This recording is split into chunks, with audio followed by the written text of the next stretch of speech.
Hey everyone, welcome back to another Roman Reacts. We are here today to watch ourselves another video for you. This one is just recently came out with the Fat Electrician, and this one is called America's OG Green Beret, Sam Houston the Raven.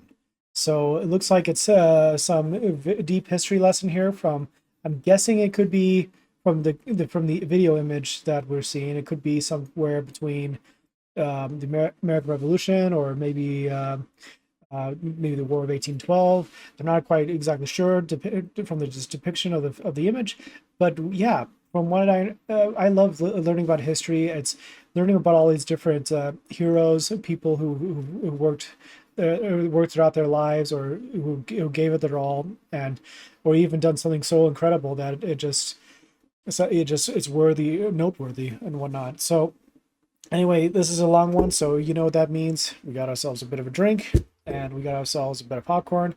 And you know what I do. I always make sure I pay attention to the whole video, and making sure that we get like a good, just encompass ourselves with knowledge and history. Because obviously, if there's something that'll pique my interest, I will pause it. But for the most part, we will be quiet and just enjoy ourselves.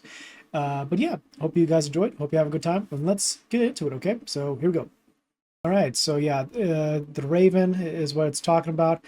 Uh, Historical figure, spirit of the Green Berets, in Virginia, pivotal role in Texas independence. Ah, okay, so it's a little bit further. So I was wrong. So okay, let's just get into it. Okay, let's get into it. Now, granted, I have no authority to declare anything, but if you were to ask my opinion, this is the first Green Beret in American history.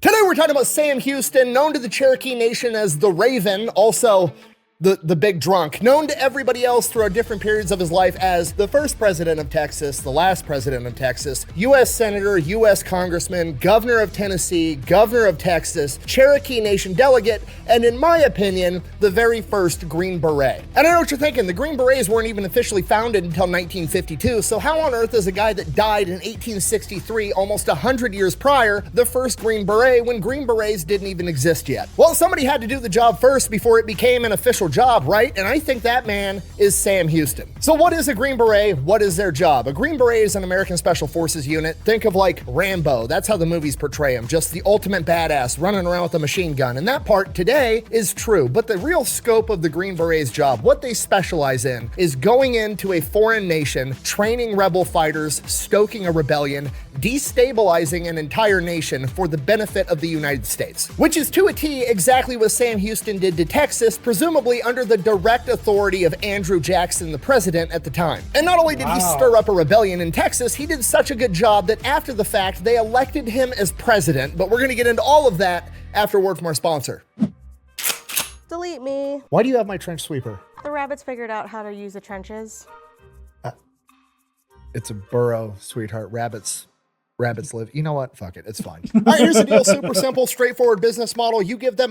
Funny enough, with the trench gun, it was like Germans were so upset by the trench gun because it kept like going into the trenches and like wiping out the German forces, that they thought they can ban the shotgun, but they basically ignored Germany from that point.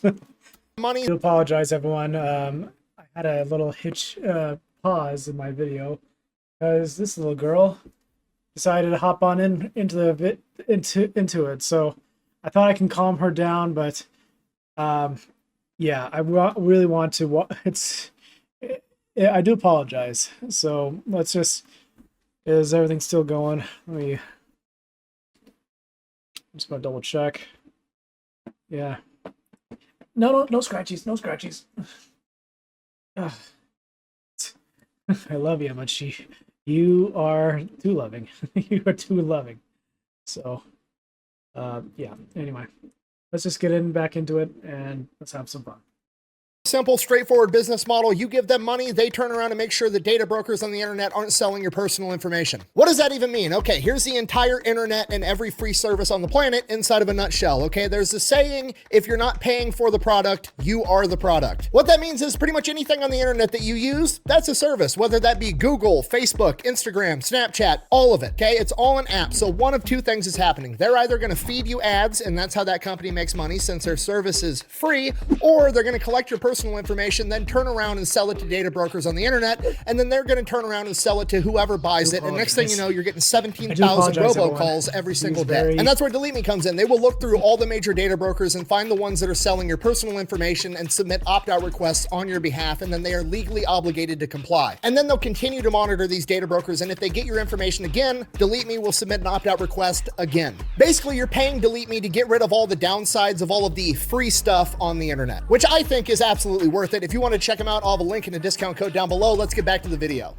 I wish I could get back to the video. Good girl. All right, our story begins on March 2nd, 1793, when Samuel Houston is born in Rockbridge, Virginia. He is the fifth of 9 kids, and he grows up in a big plantation house. Now, at this point in time, the Houston family has money. They are in the upper echelons of society. His grandfather, Robert Houston, was a major in the Revolutionary War, so they are in that aristocratic officer class. They got a big house, big library, they got money, everything's great. And Sam Houston is the wild child of the family. He doesn't like working, he doesn't like going to school, he wants to go out in the woods and hunt and dick off the entire time. Now, I say he doesn't like going to school, which is true, but it gives off the vibe that he's kind of a dumbass, which nothing could be further from the truth. The guy is borderline a genius. He spends a ton of time reading from his family library, which is actually one of the biggest libraries in the area. By the time he's like 10 years old, he's reading the Iliad by Homer, and it's his favorite book, and he wants to go off and have a great adventure just like that. Now, around that same time, he starts to hit puberty, and by the time he's 12 years old, he is noticeably larger than all the other kids. He would eventually grow up to be somewhere between 6'2" and 6'4" in an era where the average height was 5'7". And at the age of 12, he wanted to know how tall he was. So naturally, he does what everyone does when they want to see how tall they are. He finds a door frame, he walks up to it, puts his back up to the door frame, and then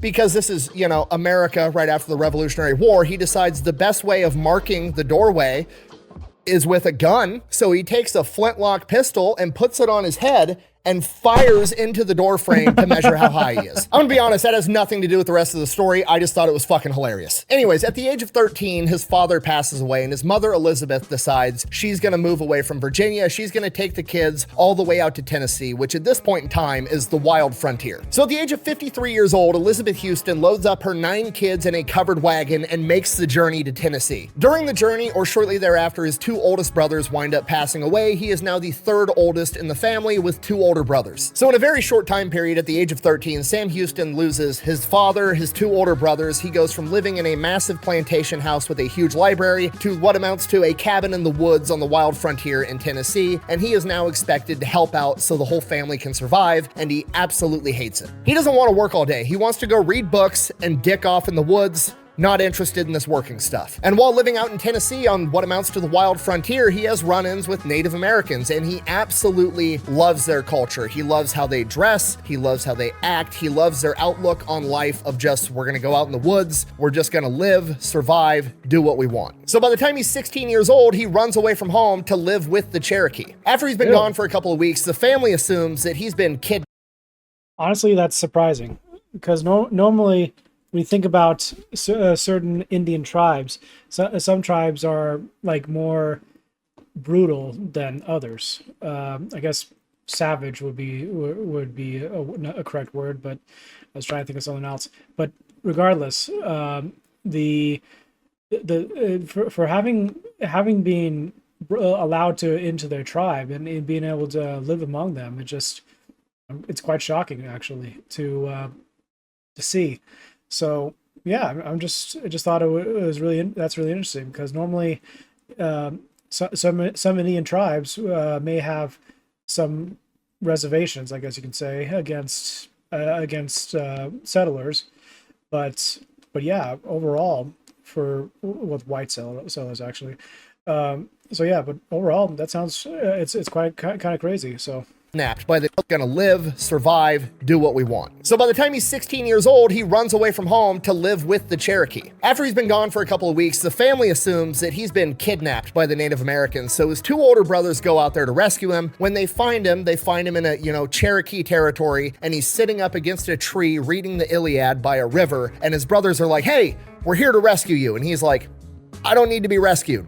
They leave, he stays with the Cherokee. After that, it becomes apparent to pretty much everybody that he's staying and he's not going anywhere, so the chief of the Cherokee, Ilioteca, also known as John Jolly, basically adopts him as his own son and gives him the Cherokee name Kaloa, which translates to the Raven. Okay.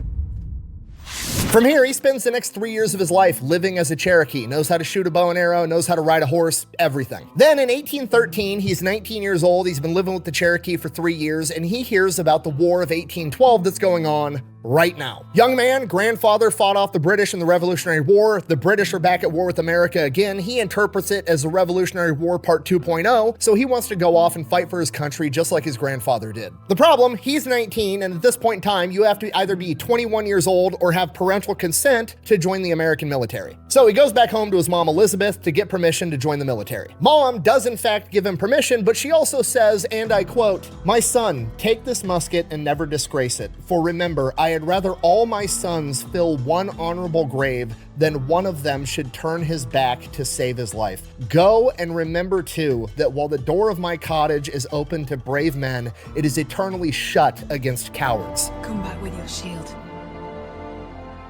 Or on it. Now remember, Sam Houston's grandfather was a major. He comes from officer lineage. He could join the military in the officer class, but that's not his style, so he just joins the infantry as a private. And by sheer chance, he gets attached to the 39th Infantry under the command of Andrew Jackson. He pretty much immediately starts climbing up through the ranks. I mean, he's a 6'2" giant in an era where everybody else is 5'7". He's also been living with the Native Americans in the woods for the past 3 years. He's an excellent soldier. Now, a little bit of context on the War of 1812. We're not going to get into the whole thing. Brief summary. It's basically about maritime rights. Essentially, the British are coming over, they're capturing American ships, and they're forcing all the American sailors to be conscripted into the British military. America uses this as an excuse to go to war, then they try to annex part of Canada. The entire thing just devolves into one big pissing match, basically America telling Great Britain, we're not going to let you bully us. And during the War of 1812, different American tribes picked sides. So like the British were backed up by the Creek Indians and the Americans were backed up by the Cherokee. Because of this, in August of 1813, 1,000 Creek Indian warriors decided that they were going to attack an American fort, Fort Mims in Alabama, which they did, and they proceeded to slaughter 500 people. Now, obviously, this is a frontier and everybody was dead, so it takes a while for word to get back to Washington when it actually happened, but once they hear word, they send in Samuel Jackson, Andrew Jackson, and the 39th Infantry Division, accompanied by Samuel Houston, to go exact revenge.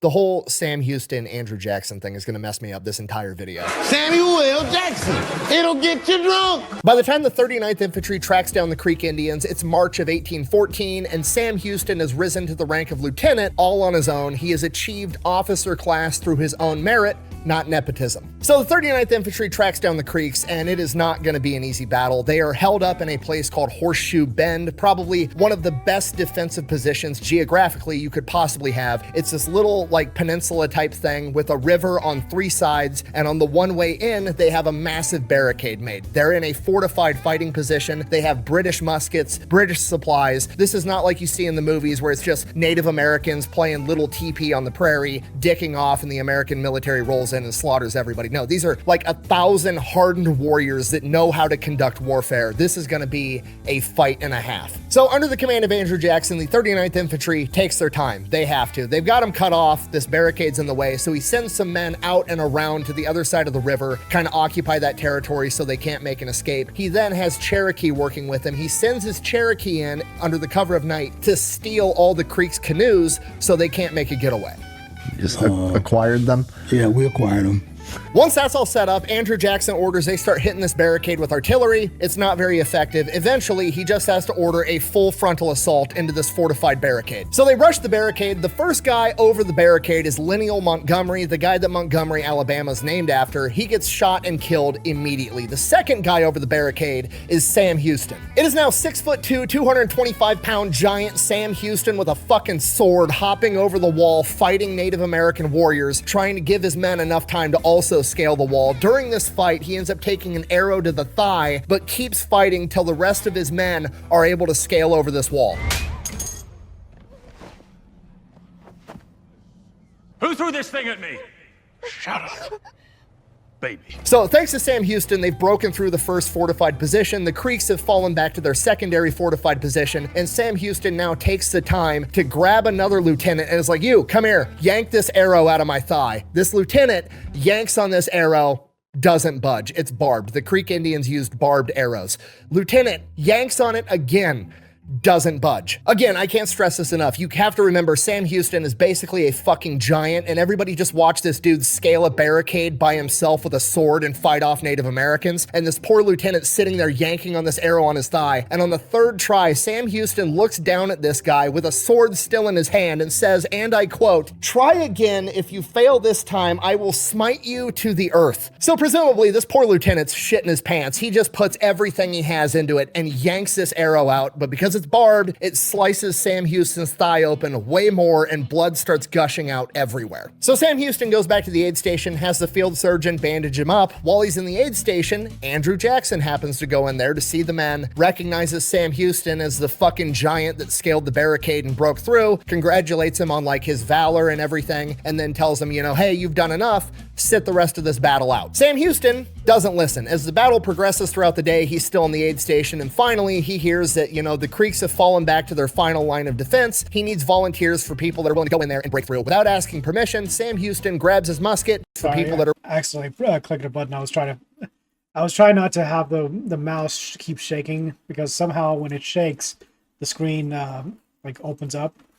willing to go in there and break through. Without asking permission, Sam Houston grabs his musket and his saber, and he hobbles his ass out there and helps break through the final line of defense. During that fight, he's shot 2 times in the shoulder and the arm, and he's just laying there in this field in the mud. And eventually the surgeons make their way to him. They start operating on him right in the field. They get the first musket ball out of his arm, and the surgeon's just like, this dude's dead. I'm not going to be able to save him. I'm not going to waste my time torturing him even more, trying to get this musket ball out when he's going to die anyways. They literally leave Sam Houston for dead. But Sam Houston doesn't die. After laying there for like a day, he's eventually just like, okay, I guess I'll go home. My mom said the door to her cottage is always open as long as I'm not a coward. Definitely not a coward. So he goes back home to mom. By the time he gets home, he's so jacked up, his mom doesn't even recognize him.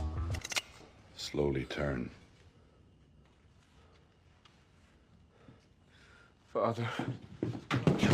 For the next couple of weeks or months, mom nurses him back to health the best she can, but he's still got a musket ball lodged in his shoulder. She can't take care of that, so he has to go to Washington, D.C. to get surgery. The surgery there almost kills him, but he survives. Now at this point, he's messed up. He could just get out of the military, get discharged, wouldn't be an issue. But while he's in Washington, D.C., he sees that the British and the Canadians have burnt down the White House and the rest of the Capitol, and he's furious. He doesn't want to leave the military. Andrew Jackson, his former commander, finds out about this, and at this point in time, he's the Major General of the Tennessee Militia. So when he hears that Sam Houston not only survived, but wants to keep serving the country, he has him placed directly under his staff, and he moves out to Tennessee to work underneath Andrew Jackson.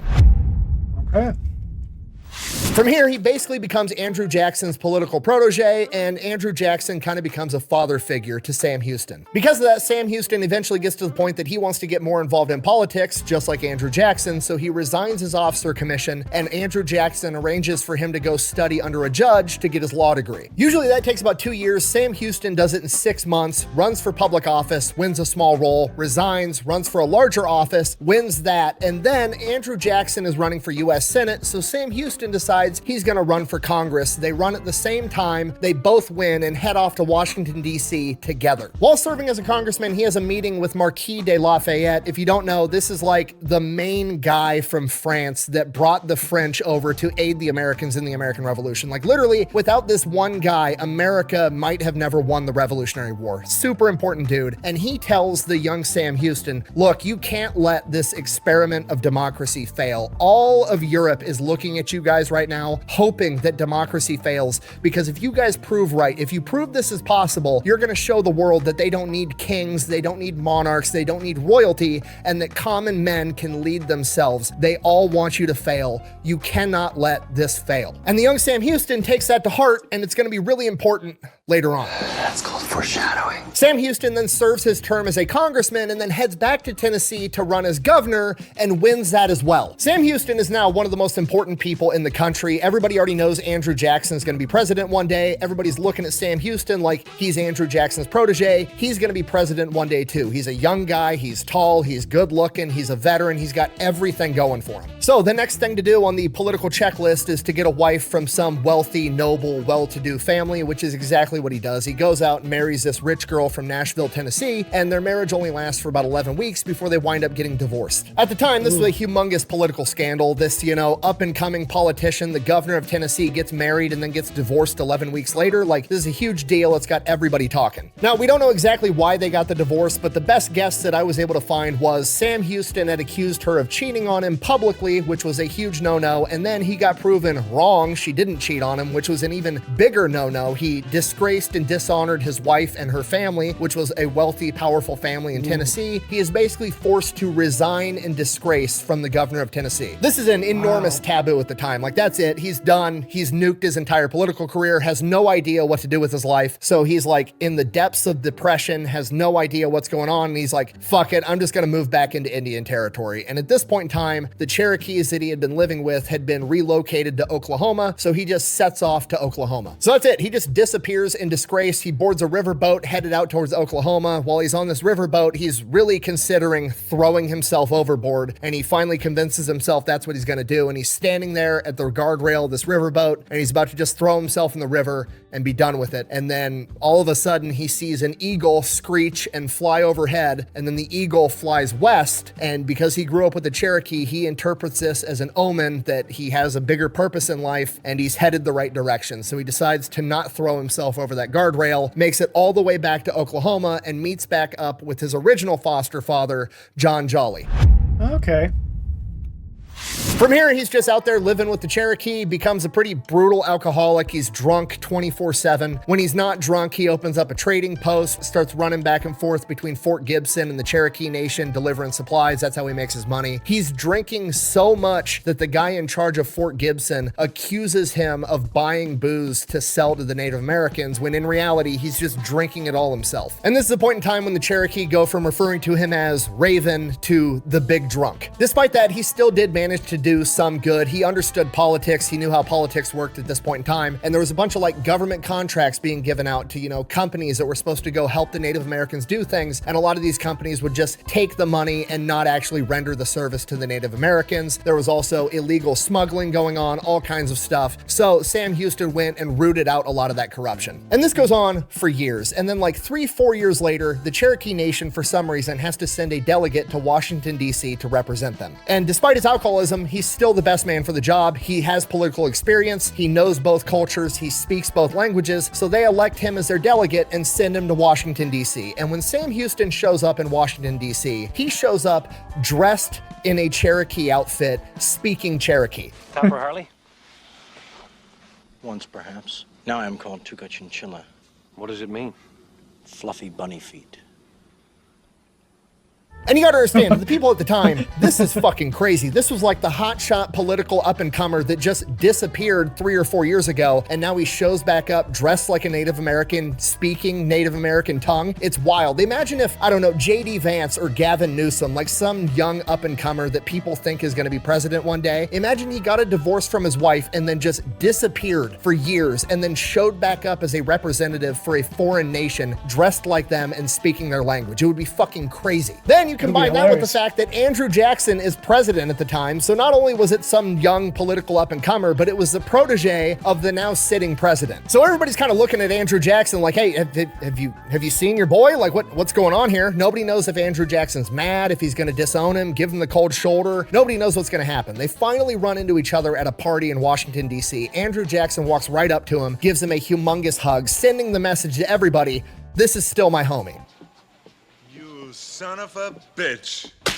So Sam Houston still has some pretty powerful allies in Washington, D.C., but unfortunately, he also still has a bunch of enemies because he pissed off a bunch of corrupt politicians by rooting out that corruption in Indian Territory. So in the coming days, Ohio Congressman William Stanberry accuses Sam Houston of being the corrupt one that was taking advantage of the Native Americans on the floor of Congress. At this, Sam Houston is absolutely furious. He then proceeds to go back, get all the documentation to prove everything, brings it to Congress, all the receipts, completely exonerates himself, proves his complete innocence, and then goes outside of Congress and waits for William Stanberry to come out, and then proceeds to beat the shit out of him with a hickory stick. And this now has the eyes of the entire nation. This is peak political drama. This Tennessee governor disappears for 3 years, comes back dressed as a Native American. Now he's beating the fuck out of congressmen with hickory sticks. Like, everybody's paying attention to what's happening. William Stanberry goes to the Speaker of the House and is like, we have to, punish this guy. We need to have a court hearing. He just assaulted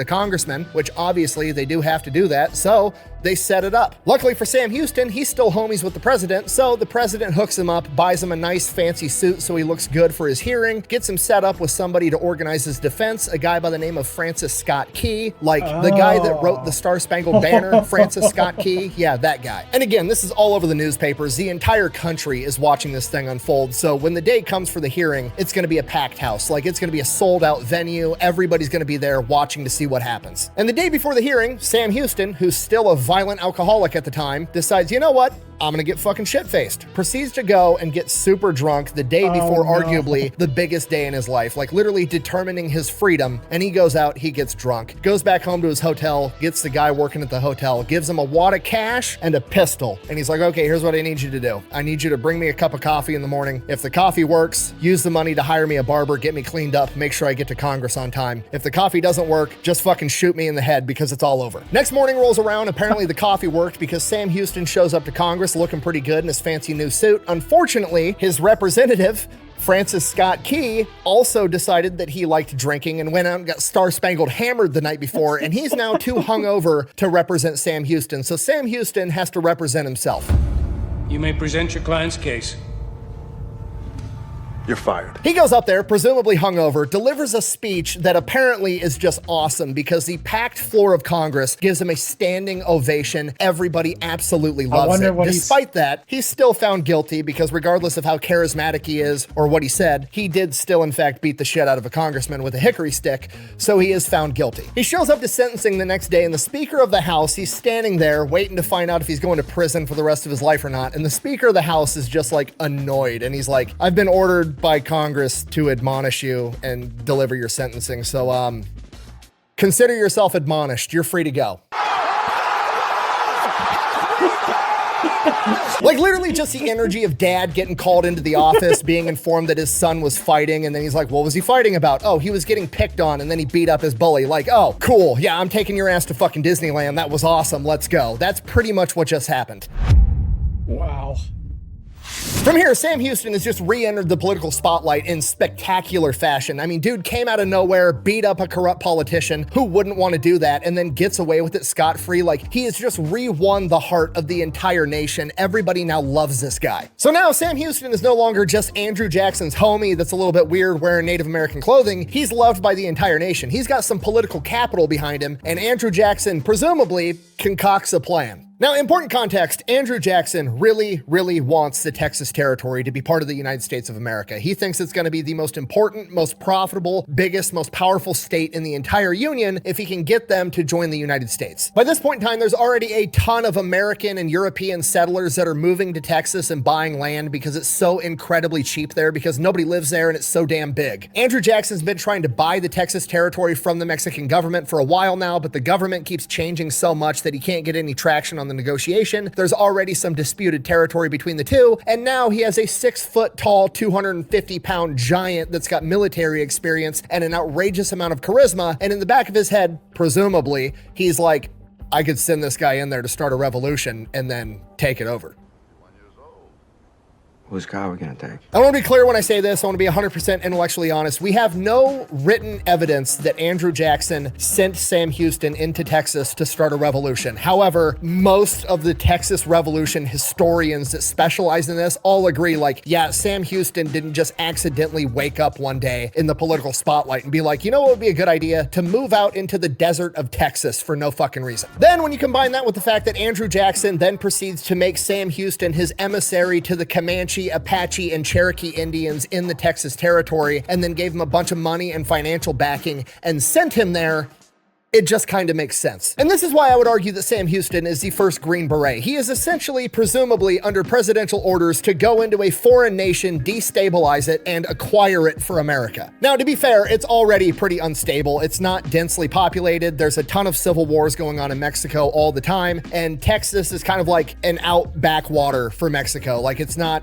a lot going on up there as far as Mexico is concerned. On top of that, it's mostly populated by European immigrants and Native American tribes from North America that have been relocated down there. I mean, at this point in time, the native Mexican Tecanos only make up about 1/8 of the population inside the territory of Texas. So Sam Houston heads down to Texas, crosses into Texas by himself on horseback in December 2nd, 1832, presumably under orders by the President of the United States to acquire the entire region. So Sam Houston rides into Texas and immediately starts establishing himself as a politician inside of Texas. First thing he has to do, he has to get baptized as Catholic, because you have to be a Catholic to own land in Mexico. Once he does that, he acquires like 4,000 acres of land, and then he opens up his law practice. From here, he discovers there's already a group of like local politician and wealthy business people that want to have a Texas revolution and separate from Mexico. This is called the War Party. And the War Party isn't just comprised of European and American immigrants, it's also comprised of native Tecanos too, and they want to be separated from Mexico as well, because Mexico right now is being ran by Santa Anna, who more or less is a pretty brutal dictator who views all of his constituents, especially those in Texas, as children that need his guidance, and they need to shut the fuck up and listen to him, and nobody likes it. So Santa Anna was basically a bit of a dictator, that's for certain. He's immediately getting involved in this government that's organizing a revolution, and one of the first big things that he does is he goes out to the Native American tribes and makes treaties with the new potential government and all these Native American tribes. He leverages his Native American background and basically ensures that the Native American tribes aren't going to back Mexico and fight him as well. So that happens. Then for like the next 3 years, he's bringing in more supplies, more guns, more gunpowder, more people, everything he's going to need to have a revolution and fight off Santa Anna and the Mexican army. By 1835, the new government's starting to get propped up, and every region of Texas has basically elected delegates that they send off to Washington, Texas to establish a new government. They're working on getting a constitution, a Declaration of Independence. They're working on getting the whole government thing figured and nailed out, but things boil over prematurely. This happens in October of 1835 in Gonzales, Texas, where the people of Gonzales were given a small cannon. I mean, it's like this big. It's a 6-pound cannon. It's absolutely tiny. And they were given it by the Mexican government to repel attacks from Comanches, and Santa Anna, just basically wanting to be a dick and prove a point and let them know I'm in charge, notified them that he is sending his army up there to retake that cannon from the people of Gonzales. And it's just a complete dick move to send the message of like, hey, I'm in charge. The cannon isn't doing anything. It's literally buried in a peach orchard, and at some point or another, it's been spiked, meaning somebody took a nail and beat it into the fuse hole. It's literally a giant paperweight. But this is Texas, and these are Texans, to which they say, that's our fucking paperweight. So they dig it out of the peach orchard, drill out the nail hole, get it refitted and ready for battle, and they're gonna fight to keep this cannon, just because that's how Texas gets down. Okay. Hell yeah. So the Mexican army shows up, tell the people of Gonzales, hey, give me the cannon. The Texans famously respond, come and take it. Come and get them! Yes, this is where the come and take it flag comes from, the Battle of Gonzales. The Texans repel the Mexican army, giving Texas its first win in the Texas Revolution and kicking the entire thing off way sooner than anybody wanted to. So Texas is winning, that's great. However, it also kicked off a humongous shit show because there is no formed government yet. There's nobody in charge of the militia or the army. There is no army. There's just a couple of gangs of militias somewhere around Texas taking order from God knows who. They're not appealing to any bigger strategy. They don't know how to conduct warfare on like a macro level. level. It's just chaos. In the coming months, in the chaos, James Fannin and Jim Bowie decide to lead their militia, and they're going to take over San Antonio. Why would you take over San Antonio? Well, you really wouldn't. There's no strategic advantage at all to taking over San Antonio other than pissing off Santa Anna, but they decide they're going to take over San Antonio anyways. That's exactly what they do. They repel the Mexican army out of the area. They take over San Antonio. This is where the Alamo is. And yeah, they're held up in the Alamo, and they're occupying that at this point in time, while Sam Houston is back in Washington, Texas, trying to organize this new government. Around the same point in time, the new government decides that Sam Houston should be the major general of the Texas Army. There is no Texas Army at this point in time. It's just the different militias. So he's going to have to go out and recruit the militias to take orders from him, which obviously hasn't happened yet. But he now has some authority. So he starts advising Fannin and Jim Bowie, hey, Santa Anna's going to come back, and he's going to come back with a big ass army, and he's going to fuck your shit up. You need to start preparing. They don't listen. So we've got like 250 guys plus Jim Bowie and Davy Crockett out there at the Alamo, and then James Fannin took 400 men out to a place called Goliad in the same area, and they're kind of just hanging out, not really getting ready, not getting prepared. Sure enough, February of 1836 rolls around, and Santa Anna shows up with thousands of men at the Alamo. Santa Anna and his men then lay siege to the Alamo for 13 days straight. During this time period, word gets back to the new government that the Alamo's under attack. A lot of the delegates and people there all want to ride out to back up the Alamo, at which point Sam Houston is like, no, we need to get this new government shit figured out. You guys stay here.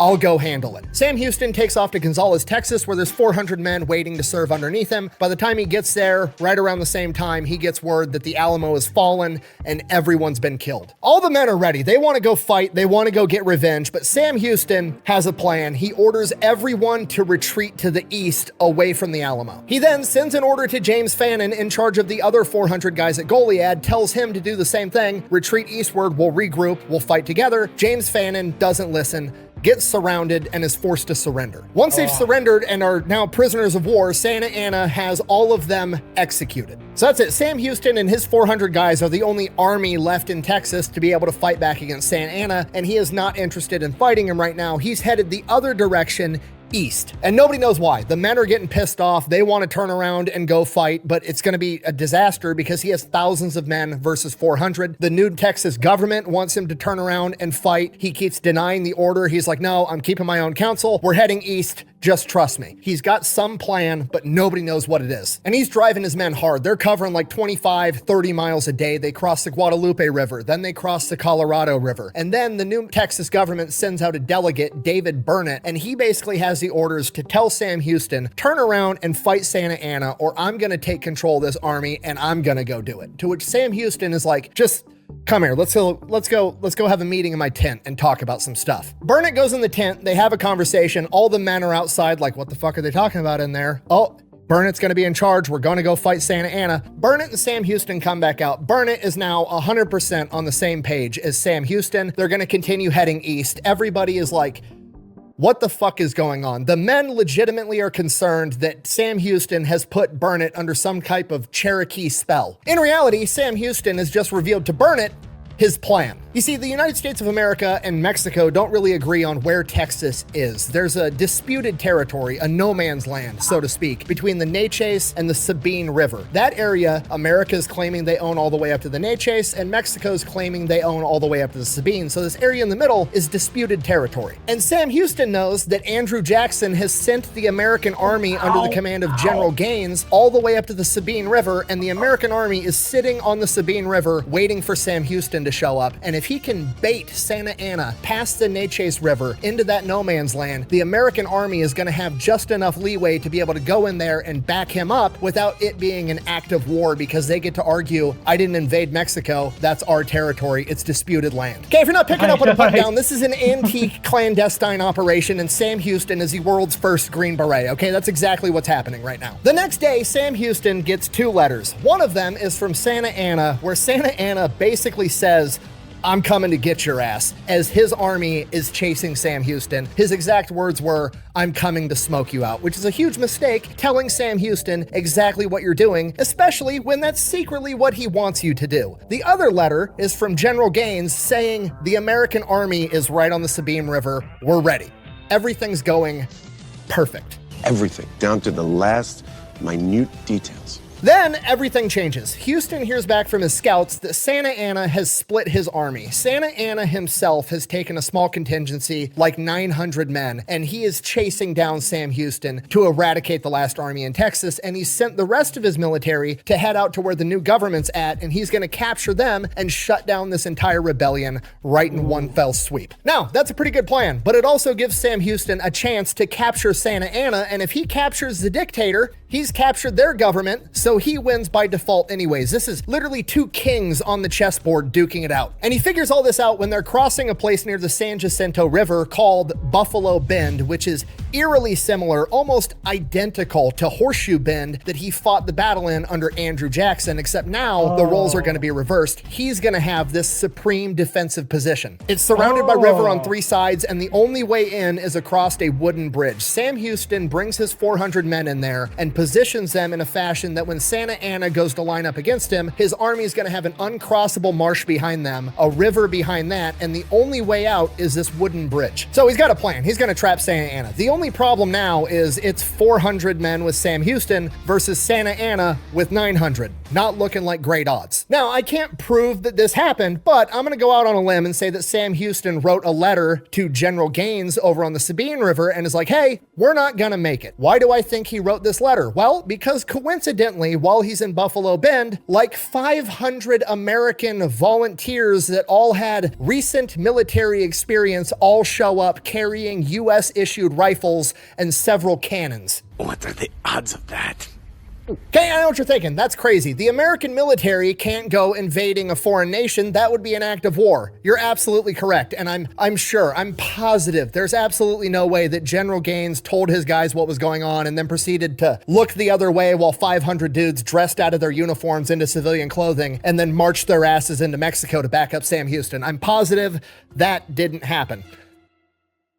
But anyways, regardless of what happened, Sam Houston now has 900 well-armed men and 2 cannons, and Santa Anna's coming after him with 900 men. But Sam Houston has the geographical advantage. He's got Santa Anna absolutely cornered. Sure enough, Santa Anna marches his army right into Buffalo Bend, lines up right against Sam Houston. He has no idea that Sam Houston has been fortified by 500 American volunteers, so he sets up camp and he wants to give his men a chance to rest before he has to kick Sam Houston's ass and crush this rebellion. So that's exactly what they do. While that's going on, like 400 more reinforcements show up to back up Santa Anna. Now he's got like 1,350 men. They're setting up tents, they're taking naps, his cavalry takes all the saddles off the horses to give the horses a break, and Sam Houston's looking at this like, okay, fucking Mr. Big Swinging Dick Dictator over here thinks I'm locked in here with him. No, he's locked in here with me. He then starts giving orders to his men. You guys, go destroy the fucking bridge. You guys, cut up a bunch of horseshoes and load them in the cannons. I've got an idea. His men then go destroy the bridge. They come back. They let him know the bridge has been destroyed. At this point, he forms up the men. He's got 2 companies on each side with 2 cannons right in the middle, and he's got his cavalry hiding in the woods, and they're going to do this big sweeping flanking maneuver when they decide to attack. He then delivers a speech to his men. I'm paraphrasing, but it's basically, listen here, the bridge is gone. I've metaphorically burned the boats. This is now a matter of victory or death. We are locked in this cage with these guys. We're gonna go fucking win. And he delivers his famous words, remember the Alamo, remember the Goliad, and they start marching towards the Mexican army. This is like 3 o'clock in the afternoon. The Mexicans thought that they were gonna handle this tomorrow morning. No, they're handling it right now. They're scrambling out of tents. The horses don't have saddles on them. The cavalry's gonna have to fight on foot. It's a giant shit show for the Mexican army. They hastily form up. Santa Anna's got 1 cannon with him. He orders the cannon to fire at Sam Houston's 2 cannons. It misses. Sam Houston orders a return fire. The horseshoes silence Santa Anna's cannon. The Texans hurry up and reload the cannons with horseshoes as Santa Anna sends an entire company of men straight towards the cannons trying to take them out. You're never gonna guess this. Those guys were allergic to horseshoes too. They just get fucking stuffed in the pocket. At this point, Sam Houston rides out from behind the formation to the front of the formation and is leading his men from the front. As they're advancing, he gets shot through the foot. It kills his horse, throws him to the ground, hops back up with a hole through his foot, grabs another horse, and continues to lead his men into battle. Okay, the men are hyped. They just got delivered this badass speech. They're about to go get revenge for all their buddies that died at the Alamo and at Goliad, and now there's this 6'2" giant of a man that's apparently bulletproof leading them into battle. Let's fucking go. They march right up to the Mexican line, like 30, 40 yards away, fire one volley, and then turn their muskets around to use them as clubs because they didn't have bayonets, and they start whipping out Bowie knives, and they just charge and completely disintegrate Santa Anna's line. At this point, Sam Houston loses all control of the army. These guys are hyped, they want revenge, they go out there and they just start killing absolutely everybody. The Battle of San Jacinto in total lasted for about 18 minutes, and in that 18 minutes, the Texas Army lost 11 men. Santa Anna, on the other hand, lost 650 men, had 200 wounded, and 300 were captured. But Santa Anna is MIA. Nobody knows where this guy went. They spend all day looking for him. They eventually find him the next morning, hiding in some tall grass in civilian clothing that he had robbed from a nearby house.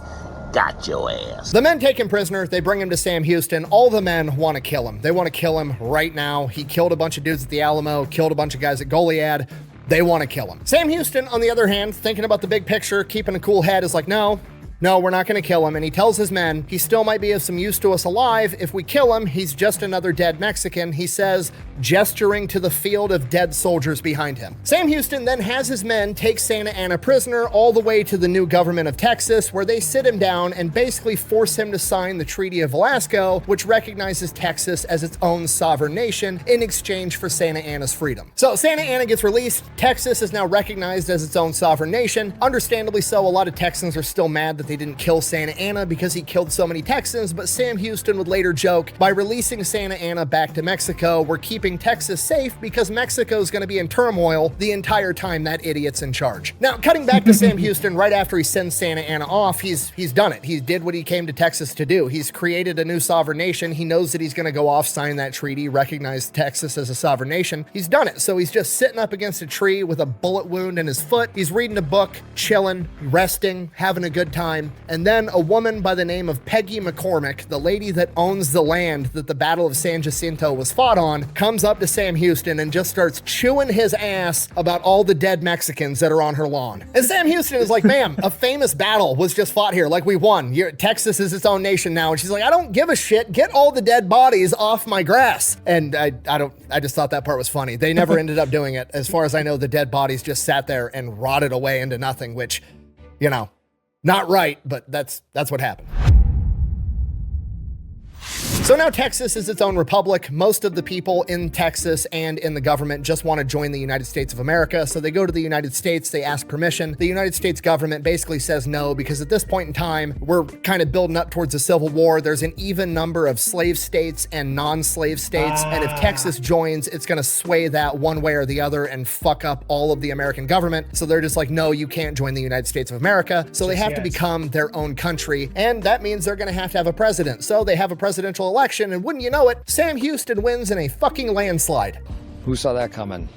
I did. Yeah, Sam Houston is not only the first Green Beret, he's so good at it, he accidentally became the president of the new country that he created. From here, it's a giant shit show. The guy's trying to build a nation from absolutely nothing. He's got all kinds of issues to handle, but his big thing is he's just trying to make it so Texas can get annexed by the US government. And the problem that he keeps running into is Texas currently has slaves, so if they join the US government, they're going to be a slave state. That messes up all of Congress. So he's trying to, get rid of slavery. He's getting a ton of pushback. He can't really get anything done. And the Texas Constitution says you can't be president twice in a row. You can be president 50 times, just not twice in a row. So when his term comes to an end, they elect a new president. And this guy's name is Lamar. And President Lamar does not really want to join part of Texas. He wants Texas to be its own sovereign nation, and he's super, super pro-slavery, does all kinds of fucked up shit, doesn't like Native Americans, doesn't like black people. He actually has a bill going through Congress that any free black people in Texas, you've got 2 years to get out, and if you don't get out, you'll be taken in as a slave. So he basically spends his entire term undoing everything Sam Houston did. While this is going on, Sam Houston is a civilian. During this point in time, he meets his true love, Margaret. They wind up getting married. They ultimately end up having 7 kids together. She's with him for the rest of his life. President Lamar's term comes to an end, meaning Sam Houston is eligible to run again, so he does. He wins in a landslide. First thing he does when he gets into office, he starts making treaties with all the Native Americans, trying to respect old treaties that Lamar had broken, and that bill that Lamar was putting through that basically said all the free black people in Texas were going to be forced into slavery if they didn't get out, he basically said, hey, look, if this bill goes through, I'm going to pardon every free black person in the state of Texas. Don't even fucking bother. So that bill was dead on arrival. From here, his whole goal in life at this point is to get Texas as part of the United States of America so he concocts another plan. He's going to pit the US and Great Britain against themselves. So what he does is he goes to Great Britain and he starts talking to them like, hey, we're looking at working out a trade deal with you guys. We could maybe, you know, be a province of Great Britain, blah, blah, blah, blah, blah. America hears about this. The American government starts freaking out because if Texas joins Great Britain, they're going to be completely surrounded. They've got Canada up north. They're going to have Texas on the south. Britain still owns the ocean at this point in time. Like, it's just not a good deal. So they have to go to Texas and they're like, no, don't join Great Britain. And he's like, well, if you don't want me to join Great Britain, you better fucking let me join you then, huh? Okay. You son of a gun. He's so convincing in his lie that his homie, Andrew Jackson, who's now the retired president, writes him a letter and is like pissed off at him. Like, how could you abandon your home nation? How could you do this to us? How could you seriously consider joining Great Britain? And Sam Houston writes him back and is like, dude, I'm just convincing the American government to let me in. I'm never going to join those fucking tea drinking assholes. At which point Sam Jackson is like, just when I think you couldn't possibly be any dumber, you go and do something like this.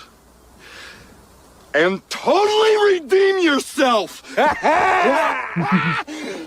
I knew it. I knew I would say Sam Jackson instead of Andrew Jackson. My bad. Say what again? I dare you. I double dare you, motherfucker. Sure enough, his plan works. The United States government says Texas can join the Union, not as a territory, but as a full-fledged state. Sam Houston doesn't have the authority to just accept that offer up front. They have to put it through an election process. They asked the people of Texas. They voted in a landslide, and Texas becomes a state in the United States of America on December 29th, 1845. Sam Houston has been successful in his endeavor, meaning that he has just worked himself out of a job because the president of the Republic of Texas no longer exists. So he decides that he's going to run for Senate as Texas's first senator, and he wins, and he ships off to Washington, D.C. to represent the people of Texas. Once he gets to Washington, D.C., it's a giant shit show. The Civil War is a brewing. There's all kinds of talks about secession, and he remembers back to his conversation with Marquis de Lafayette. He cannot let this union fail. He can't let America go to war with itself and let the kings and the monarchs of Europe win. He has to prove that common people can in fact lead themselves. He can't let them fight each other. And that becomes the only thing he cares about, is keeping the Union together, and everybody fucking hates him for it because he's in Washington, D.C. as a 6'2" giant national hero, and he is just chewing out extremists on both sides of the aisle. He's chewing out the hardcore slave owners, and he's chewing out the hardcore abolitionists. He's looking over at the slave owners like, slavery's wrong, you know it's wrong, we do need to get rid of it. Then he's looking at the abolitionists like, shut the fuck up, you're just acting like you're better than the slave owners when you're not. The only reason that you don't want to own slaves is because you're importing a bunch of impoverished Irish people and paying them slave wages. You're not any better than a slave owner just because you're renting slaves instead of owning them. Now,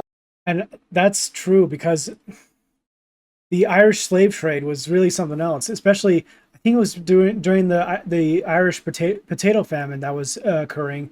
A lot of Irishmen were not able to feed their families, and they were wanting to find better life. So a lot of Irish people ended up moving to the United States, trying to find work, trying to find a better life themselves. And it was tough. It was hard.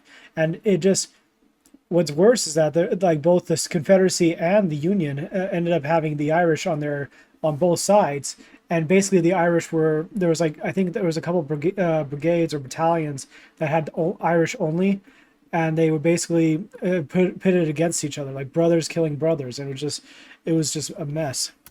Whether he's right or wrong, that's his opinion, and he is not afraid to tell it to absolutely anybody, and he pisses off everybody in doing so. Because of this, he's basically forced out of U.S. Senate, so he goes back home to Texas, runs for governor, wins the governorship, and becomes the governor of Texas. From here, he's still doing everything he can to keep the Union together to prevent the Civil War. This is over the course of multiple interviews, but the man can literally see the future because he predicts the entire Civil War down to excruciating detail 10 years before it even happens. happens. Over the course of multiple interviews and speeches, he literally says, in 1860, the abolitionists will elect a president, which they did, Abraham Lincoln. The South will then secede, thinking that it'll be an easy fight before they eventually crumble to the industrial might of the North, and a long, bloody, drawn-out civil war will occur. That's exactly what fucking happened. The South will go down in ruin.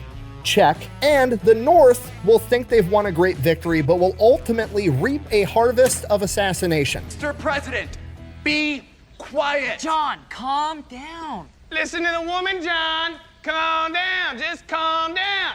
Calm down. Just calm down. The dude literally even predicted the assassination of Abraham Lincoln 10 years ahead of time. Sure enough, Abraham Lincoln winds up becoming the president in 1861. The South secedes, and Houston refuses to bend the knee to the Confederacy, so the Texas state government boots him from the office of governor. And he's a 67-year-old man at this point in time. There's absolutely nothing he can do. They put a new governor in, Texas joins the Confederacy, and the Civil War takes off, and everything that he predicted would happen years prior happened almost to a T. The South has initial success right out of the gate. Eventually, the industrial might of the North kicks in. They crush the South. The South is in shambles. The North thinks they've won, and then Abraham Lincoln would get assassinated, just like he said. Unfortunately, Sam Houston would not live long enough to see that come to fruition, as soon as he was booted from the governor's mansion, his health rapidly declined before he ultimately passed away in 1863 at the age of 70 at the height of the Civil War. And that is the story of Sam Houston, the man that ran away from home at 13 years old to be raised by the Cherokee, only to become a war hero, a congressman, the governor of Tennessee, the governor of Texas, making him the only man to be governor of two separate states, the first president of the Republic of Texas, the last president of the Republic of Texas, a senator, and in my opinion, America's first Green Beret. Thank you for watching. Best way to support the channel is go buy some merch over at thefatelectrician.com. Quack bang